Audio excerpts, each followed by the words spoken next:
Hello again, it's Shirley, and welcome to podcast number 5. This time I'm going to talk about the colon and constipation, because we all know what it's like to be constipated.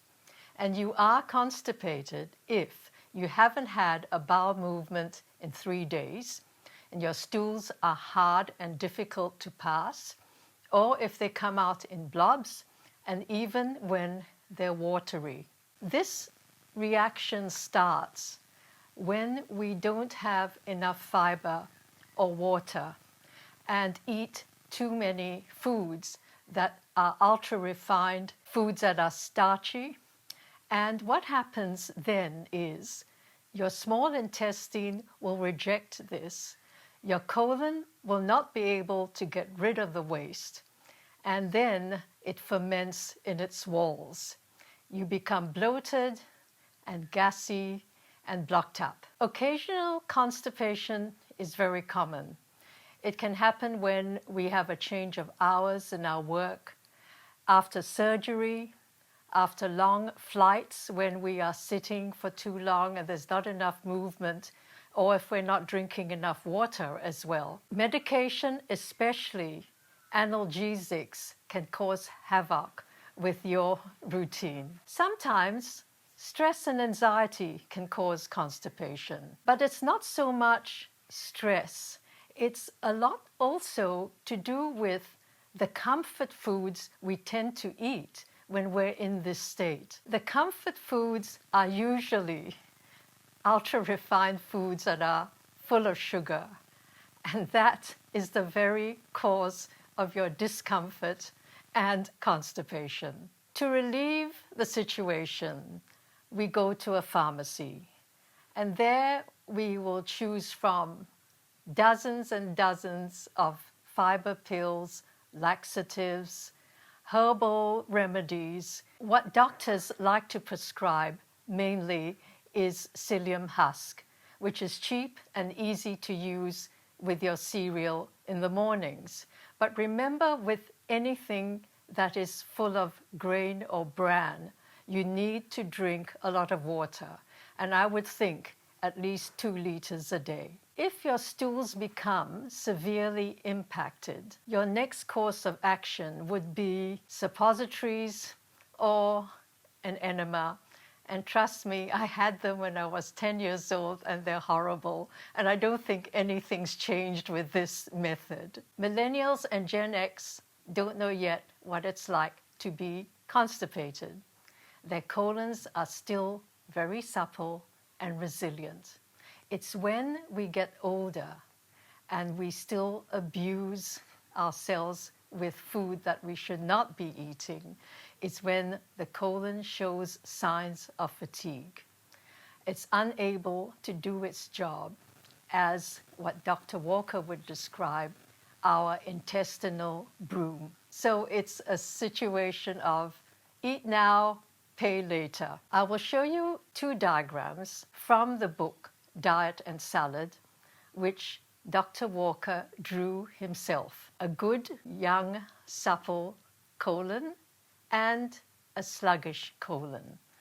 And he has drawn areas of the colon which relates to parts of our body. And he insists that when the colon is not functioning properly, every organ, hormones, glands, cells are affected. I would like to give you some tips to help your colon clear the waste, because there's nothing as satisfying as going to the toilet every morning to do your number 2s, which pass smoothly and effortlessly. We need to achieve this goal. So stop stressing about the scum in your washing machine. Let's focus on your colon. Here are the 4 F's to free you from constipation. First F is fluid. It's water that you need, up to 2 liters a day. But if you have tea or coffee, and I hope not too much of it, you'll be fine. Carbonated drinks, mineral water, soft drinks may keep you hydrated, but they will keep you gassy. So please avoid them if you can. The second F is fiber, and you will not find better fiber than in green leafy vegetables, in vegetables like carrots, beetroot, celery, and a lot of all the herbs like parsley and mint. They help to keep your stomach moving. I do stress the importance of having this fiber raw. You can juice them, but make sure it's not in a juicer that pulverizes everything into water, because all you'll be doing is drinking a laxative. You need that fiber. You can juice carrot, beetroot, celery, and apple together. They are excellent. Just dilute it with water. Have it before meals. This is one thing I learned when I read Diet and Salad. It seemed logical that when you are eating food that's raw and fresh and alive, it needs to pass through your system effectively and quickly, like driving from A to B with no traffic, because you're getting there quicker and you'll be less stressed. The same with what you're eating. With no food in your stomach, let's say an hour before you have your dinner or any meal, have a fresh, raw salad. And you don't need to put anything in it, because the taste of them will give you energy and life. You will feel this difference after you have your dinner. The fiber will keep you full, you will not overeat, and you will not crave more salt and sugar. If you do this often, your cravings will soon diminish. That is the whole idea. We are tempted too often, everywhere we go, with food that is not good for us. The third F is my favorite, which is fruit. And citrus is the best way to start your morning. Your stomach's completely empty. The fruit is 85% water. What better cleanser can you have for so little money that will clean and detoxify your system in less than half an hour? I have done many reels, and I'll be doing more on my early morning routine. That is, before I drink or eat anything else. I will squeeze an orange, I will eat half a grapefruit. And in the pith of the grapefruit, which I mean after you cut the outer skin, there's an extra white covering. This fiber is the most precious fiber you will ever have for so cheap. You don't need it in a pill if you have this every morning. It's full of antioxidants. It's full of anti-inflammatories. This is what you need for a healthy, strong colon. The whole basis of keeping your colon healthy is to keep your immune system healthy. Once it is healthy, it is producing the bacteria, the microbiomes, and all these words that you are listening or hearing that have come out to encourage you to take pills which contain this. You don't need it if you have this desire and you are determined to keep yourself feeling good. Half an hour before your tea and coffee is not too much to ask. And please do not get stressed about the sugar in the orange that I eat every day. The sugar in fruit is fructose. It's the healthiest sugar you can have. So if you eliminate the sugars in everything else that you are buying, and trust me, they are adding more and more sugar in your food. This is very harmful. So just have your fruit at the right time, before a meal. It is metabolized very fast. And if you are using your energy, it's even better. So I wait half an hour, have my tea and coffee. This is the fruit that you need to have. During the day, an apple in between breakfast and lunch will keep your colon moving. It has a lot of fiber, and it is a very easy fruit to take with you. I take an apple with me wherever I go. If I'm hungry, I will have one instead of buying a snack. Number 4, the last F, is fitness. Before I started going to a gym, I would walk every morning, and I did this for 30 years. I took half an hour off work. I started late, but I went home late.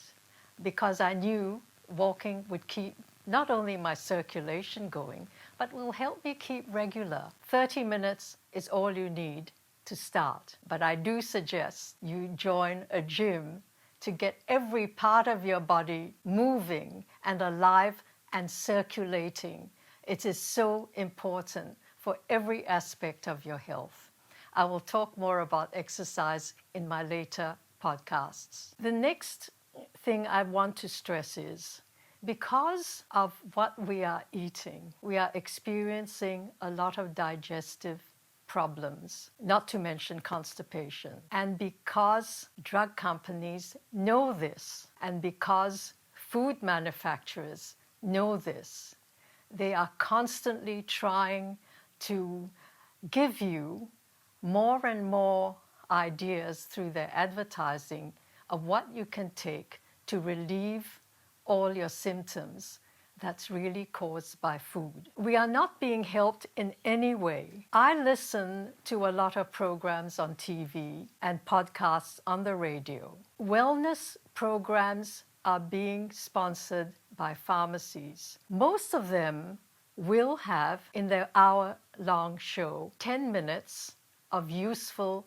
advice. Callers ring in with their symptoms, usually with, it could be any kind of problem they are experiencing. But when they talk about constipation, there's a very brief mention of eating more fiber or drinking more water. But after that, it's a new pill. And recently I've heard that green banana powder or cascara, which is derived from the cocoa bean that's reduced to a pulp that's dried up and put in a pill, that's good for constipation. But not one of these programs, and I need to also say, there hasn't been one single doctor I have been to that have asked me, what do you eat? What do you do? They are focused on your problem. They are not telling you what's causing it. They will prescribe something for you. This is quite risky if you are not aware of these facts. When you are experiencing constipation too many times, I do urge you to get proper help. Some of the fiber pills or some of the herbal pills that you are told to buy may contain ingredients that are not familiar to you and can cause bad side effects. So please check them out. The other thing that I do need to stress is have a bowel screening test to detect cancer. The bottom line, I'm saying bottom, but importantly, bowel cancer in stages 1 and 2 have no symptoms. You will not know that you have it. It's really very hard to try and understand this, especially when we're going around feeling well and fit. You wouldn't think you'd have any sort of problem, but colon cancer is now affecting people as young as 35. This screening will detect blood in your stools. Blood in your stools could mean you have polyps. When this is found, your doctor will always move you on to having a colonoscopy. During this procedure, if there are polyps that are found, they can be quickly removed. If they are not, and they remain there for too long, cancer cells form, and that's when the trouble starts.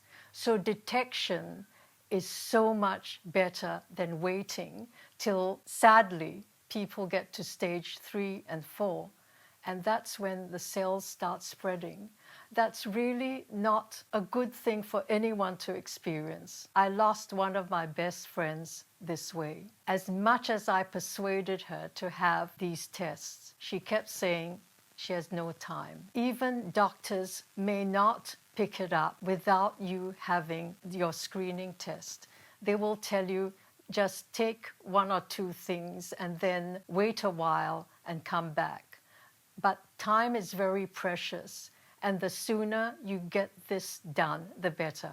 So I would advise you go to a pharmacy if you're 40 or over or even younger. get a bowel screening test kit. It's not expensive. Don't be squirmish about it because it's very, very easy to do.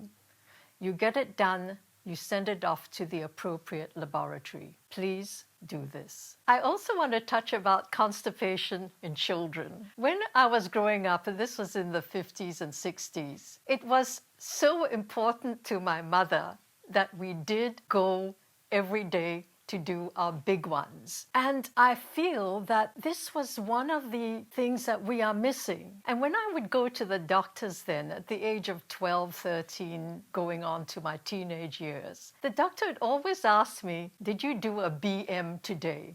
I didn't understand what BM was. I had to ask my dad. He said, oh, it's bowel motion. So doctors asked you this then. They don't ask you this now. So with children, I think we are being a little bit lax with them.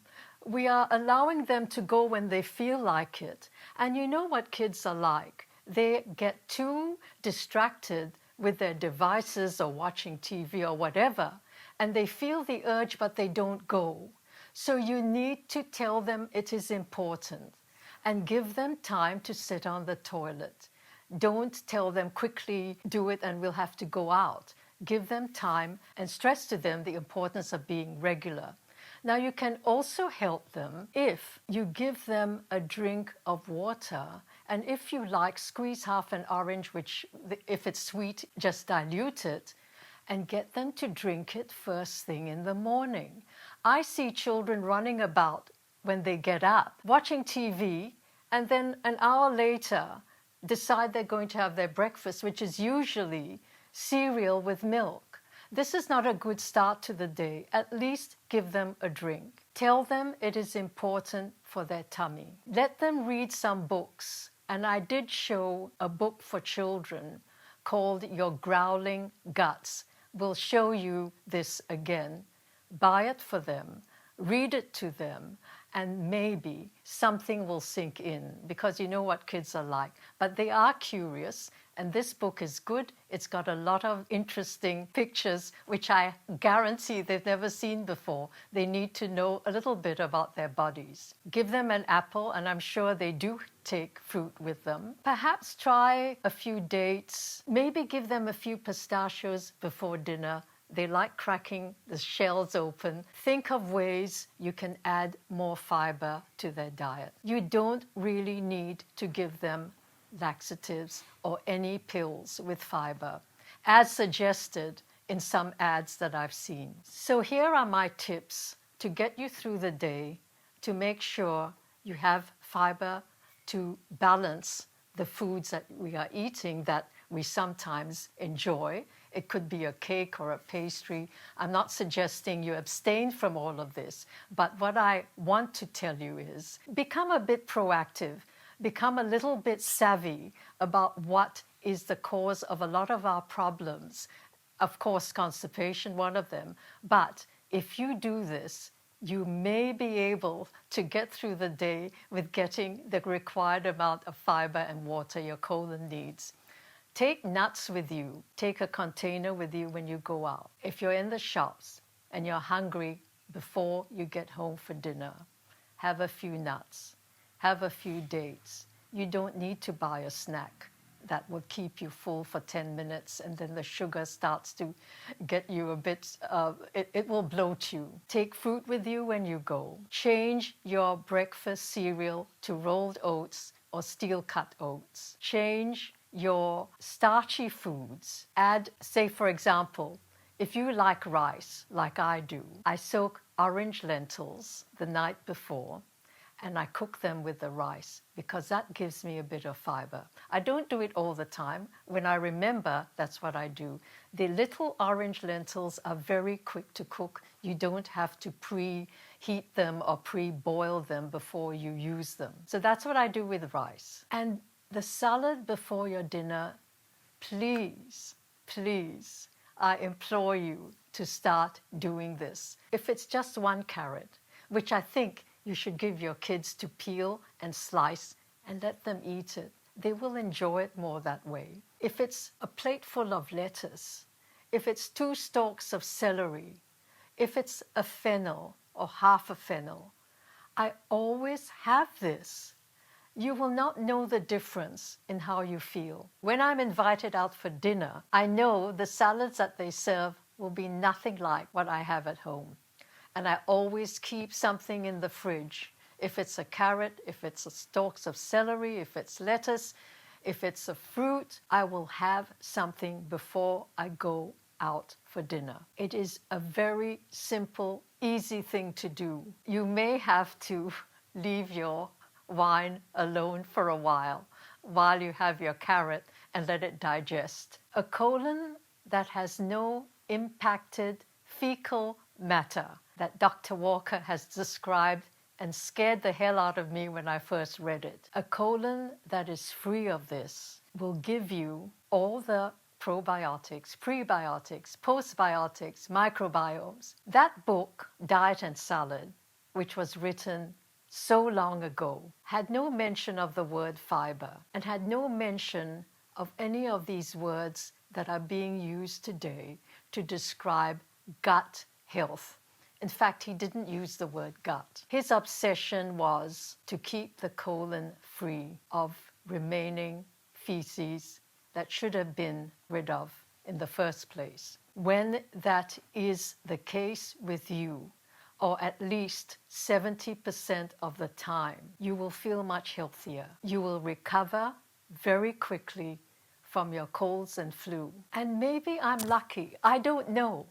But I have followed this regime for 40 years nearly. As I started it, I became regular. I could think better. I could sleep better.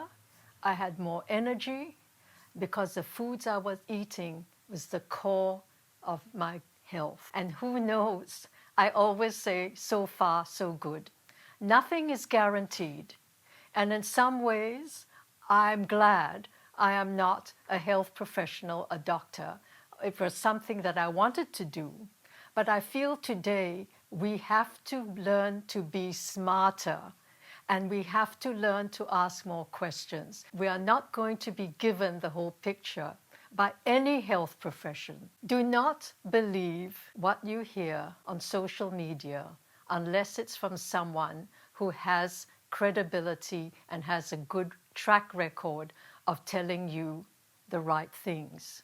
Because most of the time, people giving you advice on anything that you are suffering from don't care about you, don't know you, don't know your culture or background, don't know your state of mental health particularly, and yet they are telling you what to buy. So please ignore this. Please learn to be smart. And I am 100% sure, even though it may not suit you, just try a little bit of what I've told you to do. Just try it. If it's not good for you, stop. But for me, I can honestly say I am so glad that I read this book 40 years ago, that I have now ignored everything I see, because I know it's to do with here. It's your colon. You need to keep it free.